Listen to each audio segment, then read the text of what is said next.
थरे जड़े गुरु पाखक आसला जड़े युवक से कहला जे से सत्य चिन्हवा।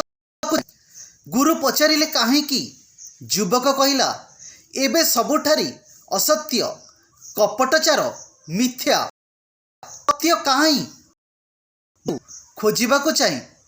गुरु सेतिके बेले सबु दिन भली बगीचारे थिले। युवक को से कहले हौ आस प्रथमे मो सहित गछरे थिबा पाचिला सफा कर। युवक तांको सहित कामरे लागिला। से गुरुंक सहित नीरवरी पाचिला पत्र सफा कला। संध्या पूर्वरु गुरु कहले एबे होईगला तुमे जाओ। युवक कहला आज्ञा जीवी हेले मो प्रश्नर उत्तर। गुरु कहले एबे सुधा उत्तर पाइले नहीं। युवक कहला आपण तो किछि उत्तर देइनांती।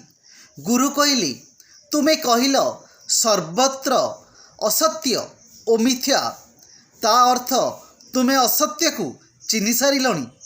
ताहेला बड़ कथा। तुमे जदि असत्य को चिन्हि सारिलणी तेबे सत्य को चिन्हिबा तुम लगी सहज हेब। एबे आमे गछरु सुखिला पत्र सफा कले। तुमे जदि असत्य को चिन्हि पारिच ताहले तुमे असत्यर अलिया को सफा करी चल। सत्य आपे आपे मिलिजिब।